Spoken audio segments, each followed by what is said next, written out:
Out of all the archetypes in fighting games, the one archetype that has the most hardcore fans is the Grappler, but also this kind of character can be absolutely frustrating to play against too. It's definitely the most polarizing archetype in fighting games. I wanted to discuss an example of when a Grappler not only overcomes their design weaknesses, but even becomes universally agreed upon as the best character in the game. If you end up liking this video, be sure to give it a like and subscribe. Also let me know in the comments who your favorite Grappler is. Before we get started, let's go over what the definition of a Grappler is, so we are all on the same page. According to the fighting game glossary, a Grappler is a character whose primary offensive tools are throws and command throws. Grapplers usually move and jump slowly and fight poorly from long distances, but are terrifying when they get close to their opponent and apply their very strong throw-based mix-ups. The thing about Grapplers is, they are barely ever good. Most of the time, Grapplers tend to fall on the low or mid-tier sections of their respective games. They are typically slow and clunky. They can be zoned out super easy by projectiles or larger normals. They typically lack quick and fast movement options to truly deal with this. But what about when they do get in? Let me tell you why Grappler fans are so fanatic over this archetype. Because Grapplers have a unique characteristic where they rely on making you scared. The key concept every Grappler player must master is fear. Grapplers can punish you hard over a single mistake with a punishing command throw. So all their setups rely on you constantly watching out for this throw. In most games, when you jump, you are invulnerable to throws and command throws. So a Grappler will know this and will try to hit you with normals every time you jump and continue to condition you not to want to jump anymore. Then once you go, this guy keeps hitting me every time I jump, I'm gonna go do a different option. Then the Grappler lets their big command throw rip, and there goes 70% of your health.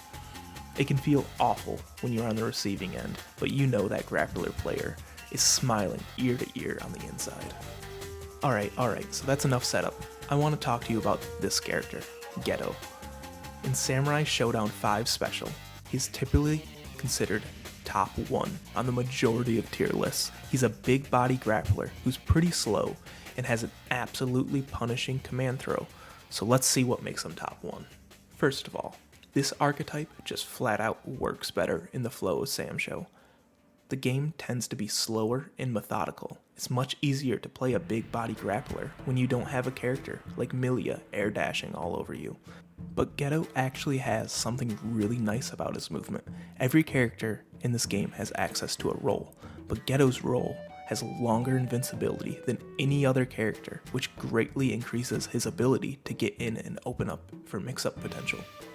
What pushes this even further is the fact that the buffer he has on this command throw is very lenient, allowing him to easily input it during a block stun or even during this roll. Another great attribute is his command throw tends to ignore system mechanics.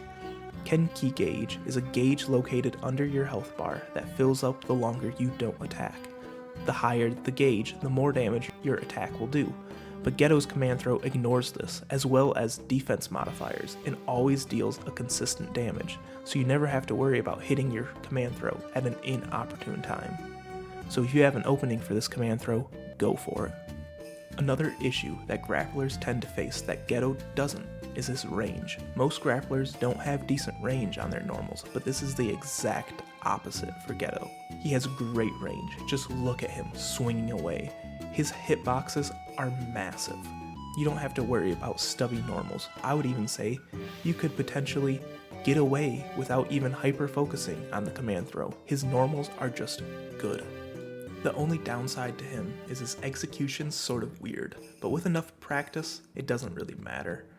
Nothing is impossibly difficult, so you'll be able to do it consistently if you were to stick to this character long enough. Now that we went over everything that makes him good, what do you think of him?